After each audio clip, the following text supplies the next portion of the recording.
Então, boa tarde a todos, oficialmente, sejam bem-vindos, espero que estejam bem vocês, famílias, todo mundo se cuidando, é necessário, né? Muito bom tê-los aqui. Então, um recadinho que vocês devem estar ouvindo, acho que de todos os colegas professores, né?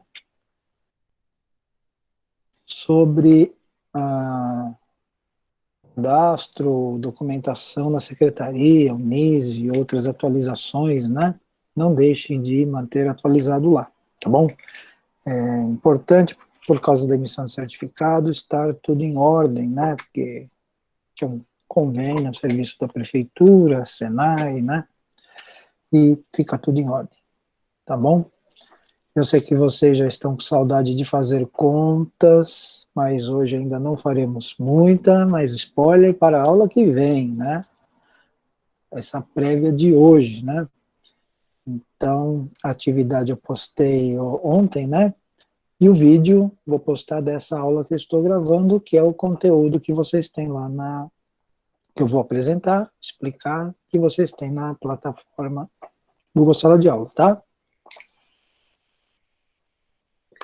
Bom, alguma pergunta sobre atividades anteriores? Quiserem abrir câmera, abra o microfone para falar, ou vou ficar de olho também no chat que está aqui em cima, tá? Então, bem-vindos, muito bom estar com vocês.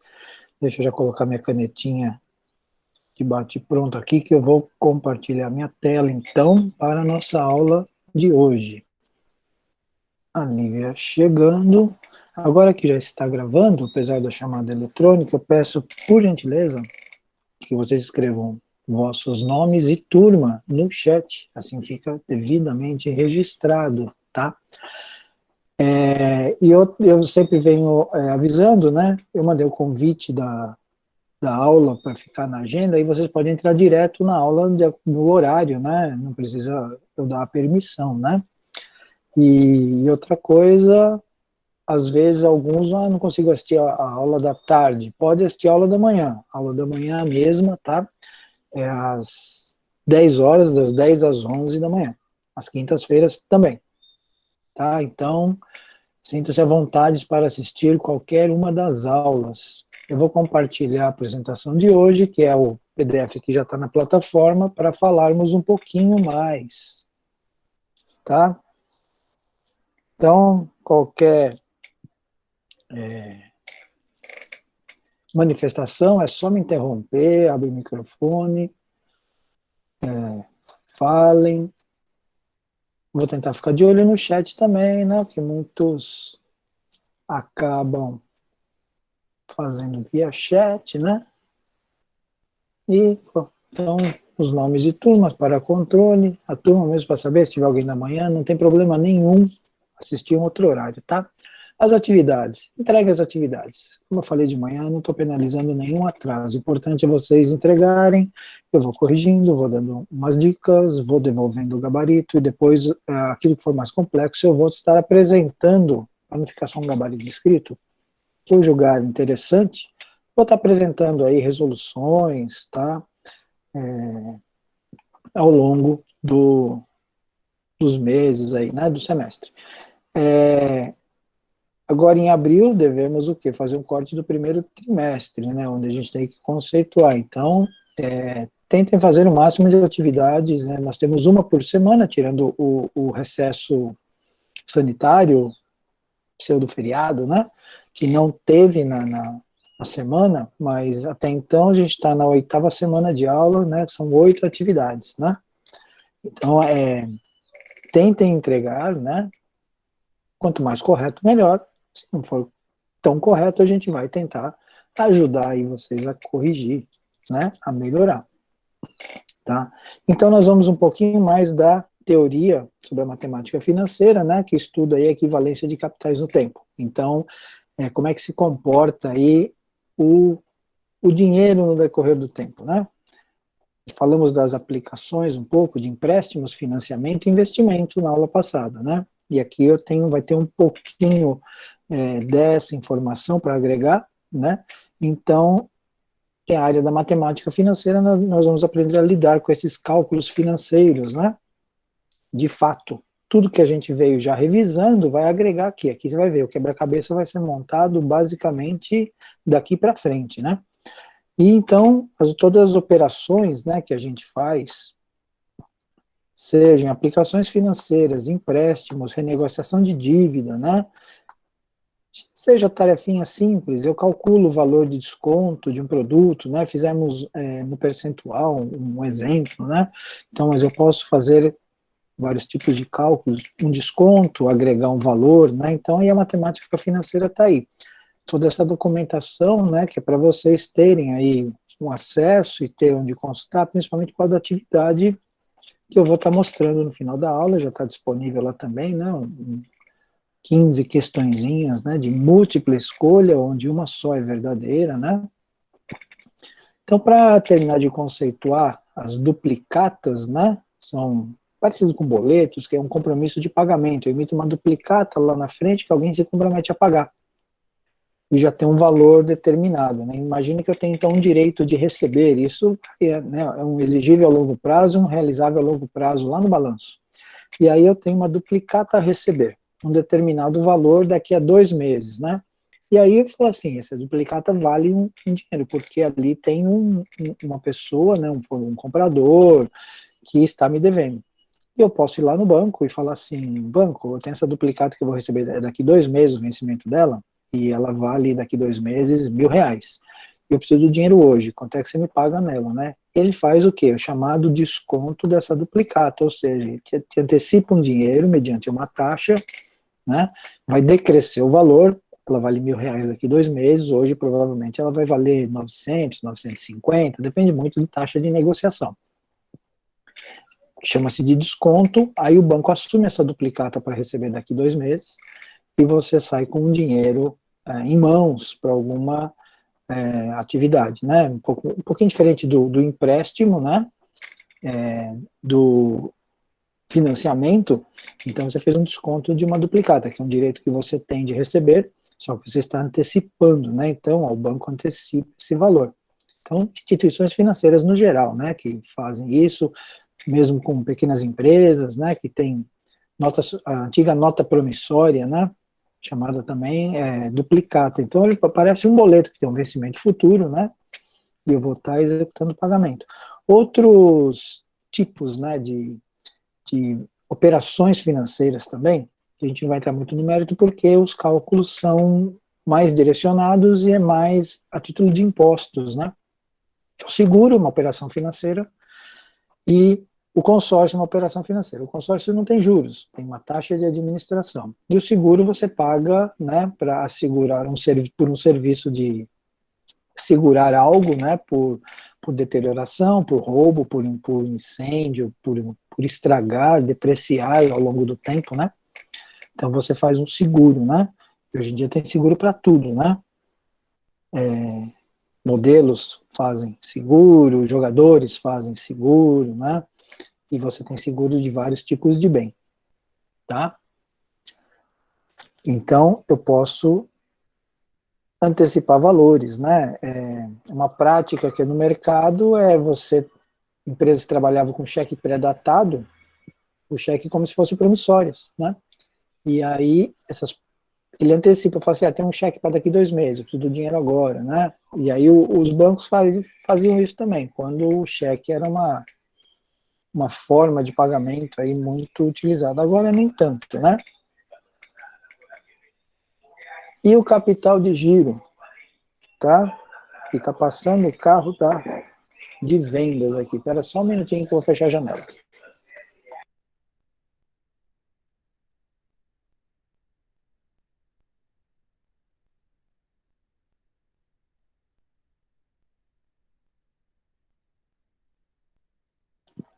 Então, tentei minimizar o...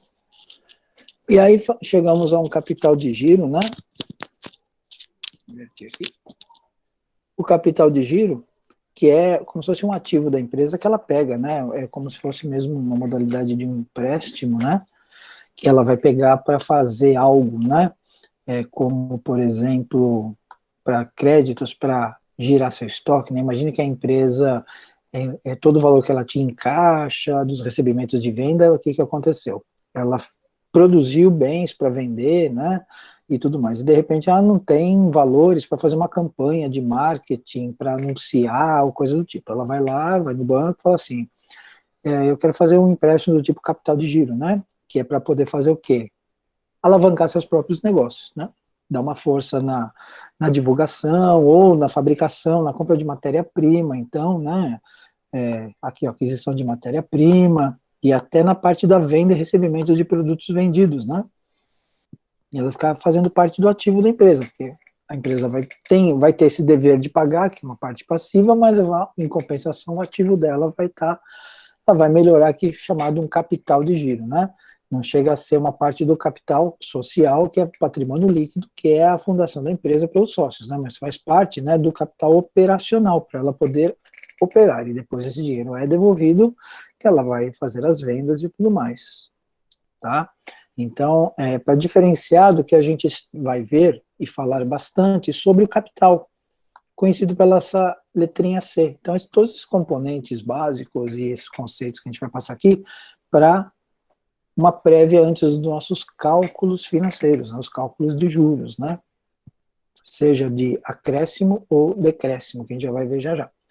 Então, capital, nas formulinhas é notado como letra C de capital, mas ele representa o nosso valor presente, que é o conhecido como VP, valor presente. Calculadoras, na HP, por exemplo, calculadoras financeiras, geralmente elas são todas com as notações em inglês, né? Fica PV, Present Value, né?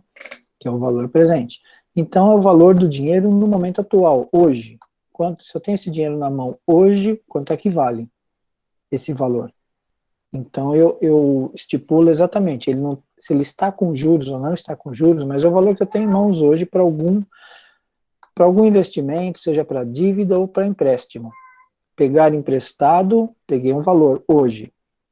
Vou investir, tem um valor hoje. Então, hoje, quanto vale minha dívida? Então, esse é o valor presente, tá? Que a gente chamamos de capital. Não confundam capital de giro, não confundam capital. A gente às vezes chama em alguns exercícios um capital inicial, quanto que vai ser lá na frente, né? Mas geralmente chama de capital ou valor presente, tá? Os juros, que representam valores que remuneram um capital. Então, ou seja, eles representam o custo do dinheiro tomado emprestado. Peguei emprestado R$ 1.000, vou pagar 1.100. Então, esse 100 acabou sendo juros. É o custo que eu tive que pagar pelos R$ 1.000 que eu precisei na data de hoje. Vou pagar 1.100 depois de um determinado tempo, né? Então, e os juros também é um retorno de uma aplicação. Apliquei, guardei na poupança, apliquei no fundo, comprei um CDB, né, Certificado de Depósito Bancário, que é um investimento, letra I, né, do exercício anterior, lá, da atividade semana passada. Guardo os bancos digitais, né, tem muitos investimentos melhores que a poupança, então eu guardo um determinado valor, daqui a um mês eu vou ter um valor maior, que significa que ele rendeu alguma coisa, algum valor. Então, uma diferença entre valor à vista e valor a prazo em uma transação comercial é o que a gente chama de princípio de juros, né? Houve um ganho ou eu tive que pagar por isso, né? Alguém ganhou a diferença de juros, alguém pagou.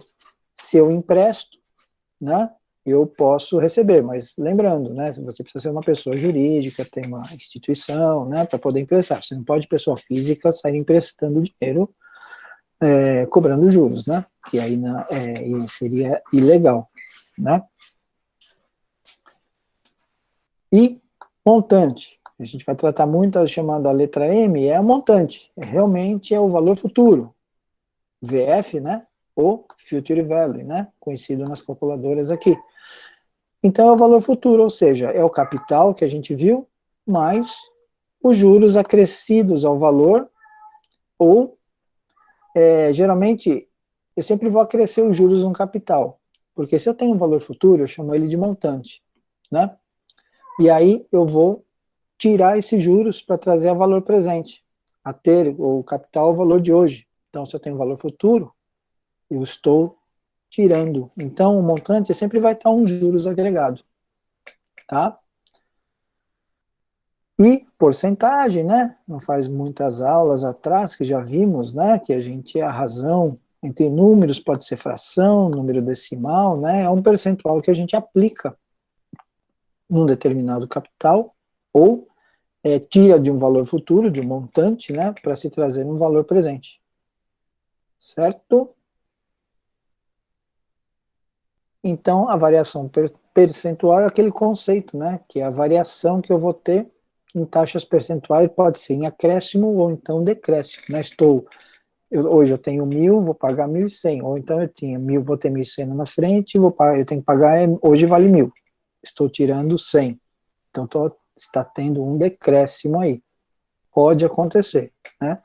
Eu nunca vou aplicar um juros negativo, né? Assim como no balanço a gente não demonstra nada negativo, mas o capital pode diminuir. Quando eu aplico em ações, bolsa de valores, né? Pode haver uma perda conforme a cota, se ela baixar, se eu comprei uma cota de R$ 1, essa cota baixa para 50 centavos, né? Você perdeu metade da aplicação, quer dizer, perdeu, só perde se resgatar. Enquanto não resgatar, está no jogo ainda, né? Porque pode ser que aumente, né? Taxa de juros, nas formulinhas, é conhecida como a letra I, o I minúsculo, né? Que é o próprio percentual do custo ou da remuneração que vai ser feita pelo uso do dinheiro. Então, é a taxa de juros. E uma coisa muito importante, né? Taxa de juros, ela é associada ao prazo. Vai estar aqui, a gente vai falar aqui embaixo já já. Então, a taxa de juros pode ser ao dia, ao mês, ao ano, ao trimestre, ao semestre, né? Então, eu faço assim, taxa X% ao ano, X% ao mês, né? 1% ao dia, 10% ao semestre, né? Então, as notações, geralmente as mais utilizadas é ao dia, ao mês e ao ano, embora existam outras, mas sempre vai ser indicado na taxa qual é o tipo que ela está representando, o prazo. E da mesma forma, a letra N minúscula que a gente vai usar nas nossas fórmulas, o prazo, que nas calculadoras financeiras aparece como Nzinho também, tá? Às vezes, em algumas literaturas, apresentada como P de prazo ou T de tempo, mas é para a mesma função. E é o período que o capital vai ser exposto àquela taxa de juros, tá?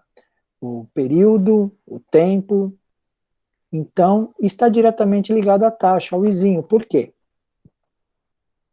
Para eu aplicar uma taxa de juros ao mês, meu prazo precisa estar ao mês também, para ficar casadinho. Senão, o valor não vai ser correto o cálculo. Eu posso calcular direitinho, mas não vai dar certo.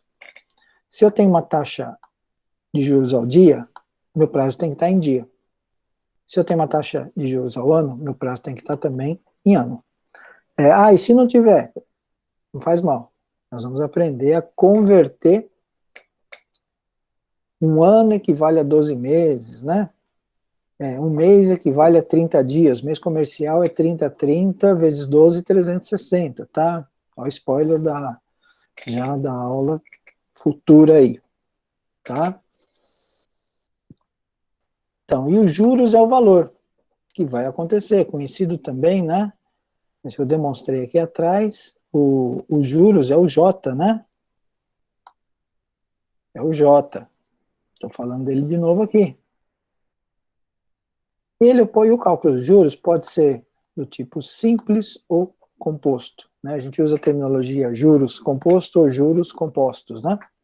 No regime de capitalização simples, a correção é feita sobre o capital inicial. E a gente vai aprender isso na prática, né? Uma necessidade de decorar, porque isso vai ficar tão transparente para vocês, vai ser tão tranquilo, né? E os juros compostos, ela é aplicada sobre o montante do período anterior, ou seja, ele vem se acumulando, né? Então, uma notinha aqui, esse último, né, que é o composto, é o que é praticado nas transações comerciais e financeiras, principalmente no Brasil, tá? Houve tempos de juros simples e muitas aplicações e financiamentos fora do Brasil, Estados Unidos, alguns países da Europa, ainda utiliza juros simples, tá? Então, mas a gente vai aprender os dois porque um acaba derivando do outro, né? E é importante sabermos aí como é que funciona cada um, que afinal fazem parte da matemática financeira. Tá? Tudo bem até aqui? Perguntas? Alguma manifestação? Muito bem.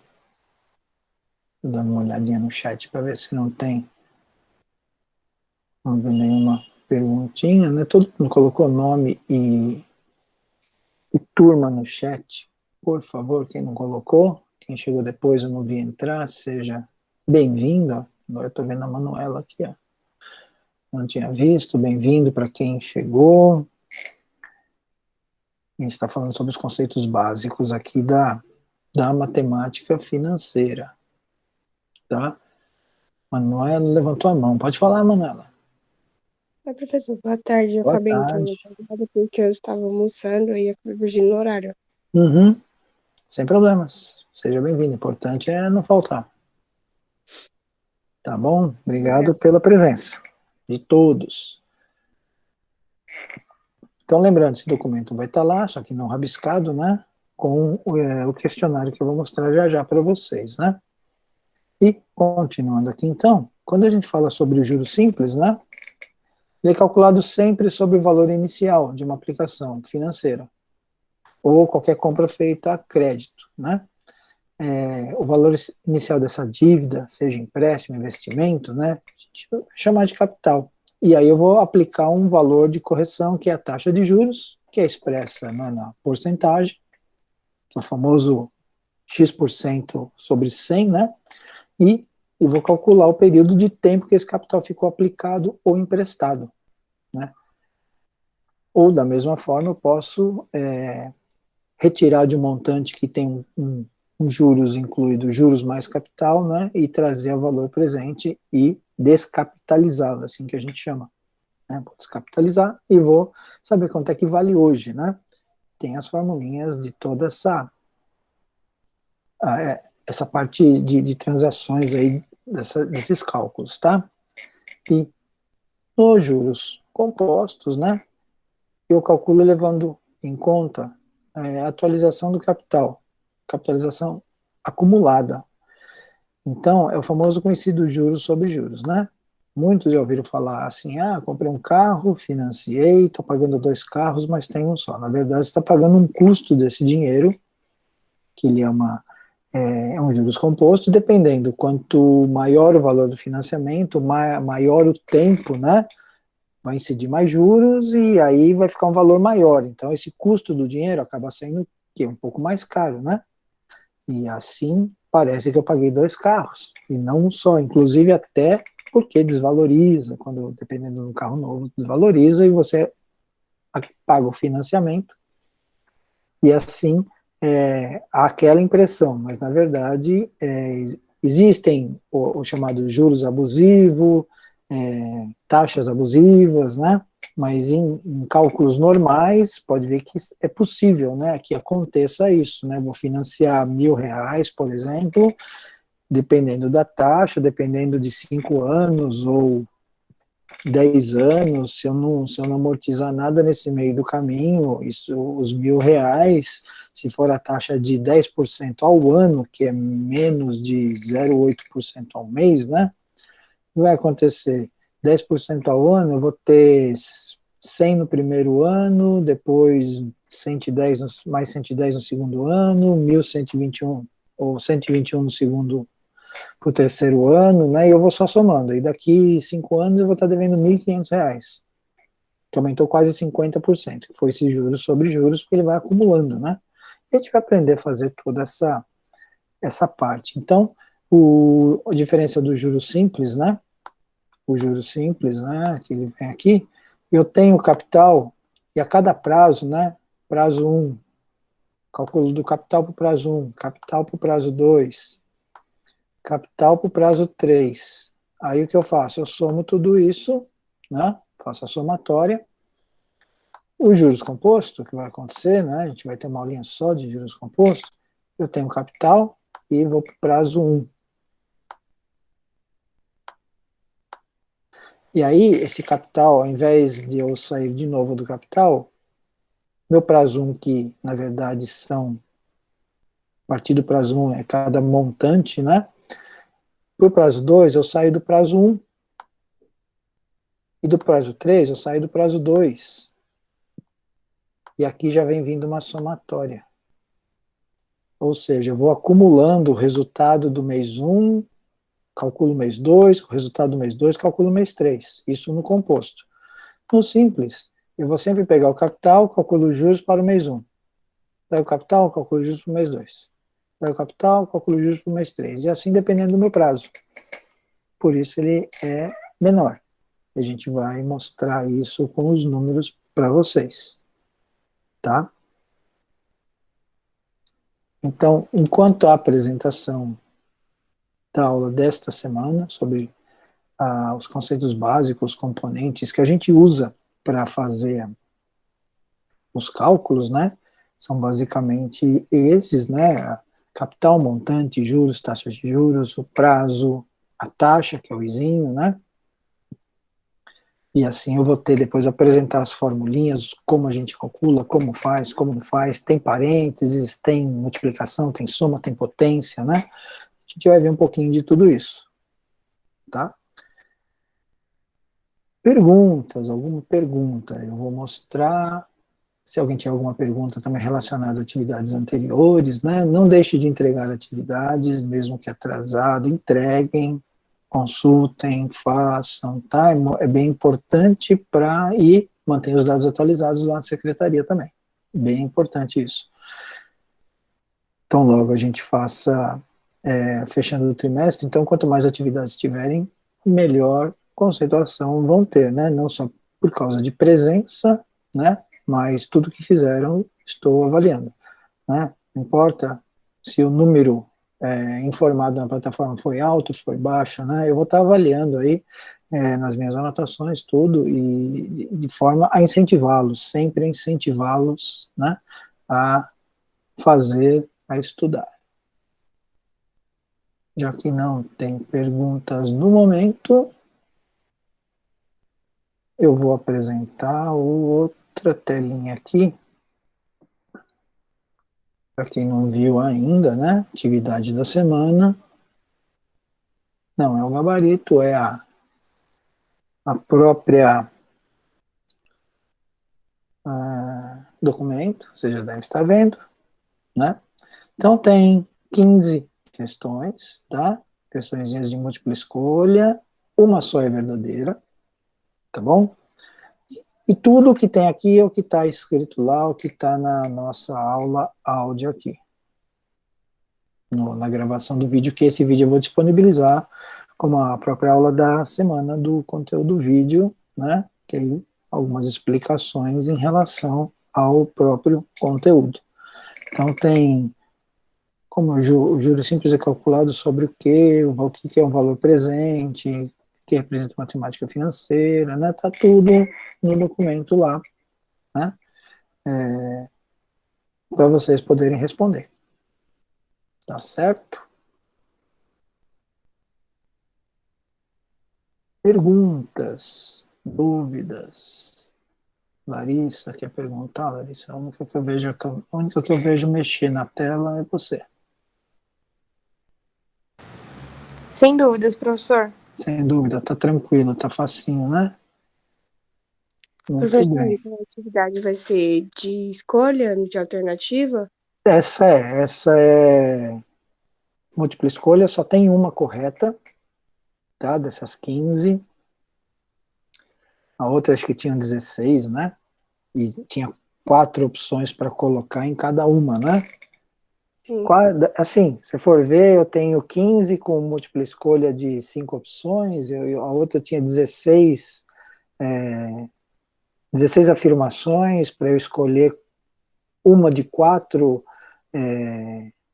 tipologias, né, para poder colocar, se bem que duas delas lá eu estava aceitando até 2 tipos, né, para quem recebeu o gabarito, viu que poderia ser 2 tipos que estaria acertando, né, mas assim, alguns assim como acabaram confundindo o financiamento com o investimento, acabou invertendo quase tudo, né, mas é só questão da própria atenção, acho que vai pegar o gabarito, vai ver as questões, e se visitar lá o documento, né, você vai ver que tranquilo, né? Aonde você vê o gabarito, Mariana? Bom, para quem está respondendo, eu estou corrigindo, tá? Por exemplo, quem entregou a atividade, se tem alguma falta de alguma questão, geralmente eu estou fazendo o quê? Eu estou devolvendo e falando assim, olha, está faltando tal questão, faz e reentrega, mesmo se passou do prazo, não tem problema, tá? E assim, eu corrigi, fiz alguns apontamentos no documento, em alguns casos, mas no plano de contas eu fiz isso porque não tinha gabarito, né? Porque o gabarito já era o próprio PDF que estava postado da aula, né? Já é um gabaritão lá. Mas, por exemplo, da atividade 7, né? Quem fez, entregou, eu já corrigi, eu devolvo o gabarito no e-mail de cada um. O gabarito é devolvido no e-mail da própria sala de aula. O e-mail que você usa aqui na nossa sala de aula. Então, você recebe, tá lá, atividade tal, qual que é aula 8, né, atividade tal, a data, traço o gabarito no assunto. E o anexo, o gabarito, tá? Para vocês confrontarem e, mais ou menos, para ter uma ideia da numeração que foi dado ali, né, foi ranqueado, né, dependendo de algumas questões, quando são questões que eu acabo separando, às vezes tem questão que tem um peso um pouco maior, né, não é só a quantidade de acerto, nesse caso aqui vai dar mais a quantidade de acerto, né, e quanto mais questões, o valor de cada uma acaba diminuindo, né, aumentando suas chances de acerto. Diferente se eu der 5 questões para valer 100, eu der 10 questões para valer 100, né? 5 questões vai valer 20 cada uma e 10 questões vai valer 10 cada uma. E se eu der 20 questões, vai valer 5 cada uma, para 100, né? Que a gente adotou aí o 100, o padrão da plataforma, que seria o equivalente a 10, né? Mas nada que depois ele está fazendo uma média lá, enfim, né? A ideia não é prejudicar, em si incentivar. Então, a quantidade de exercício é mais para tentar diversificar e dar a possibilidade aí de fazer uma gama de acertos maiores também, tá? E o gabarito, assim que eu corrijo, eu marco aqui que eu corrigi, eu devolvo o gabarito para vocês darem uma olhada. E lembrando, alguns dos gabaritos que eu achar interessante, que não só olhar ali o gabarito, às vezes fala assim, não entendi, o que eu errei ou não entendi, né? Não é o caso, talvez, da atividade 7, mas algumas atividades de cálculo, enfim, eu pretendo, né, além de devolver o gabarito, dar uma aula explicando algumas das atividades que eu julgar mais interessante para vocês saberem, não só através de gabarito, mas de uma aula mais animada, no PowerPoint, resolvendo, né, aquelas questões lá, calculando, se for no caso na planilha Excel, enfim, não importa. Né, da melhor maneira para poder vocês interpretar essa resolução, né? Tá? Mais algum comentário? Alguma dúvida anterior? Eu vou fechar a gravação da aula, então, que essa aula eu vou estar postando lá na atividade junto com a aula 8, na parte vídeo, né? Para vocês. Lembrando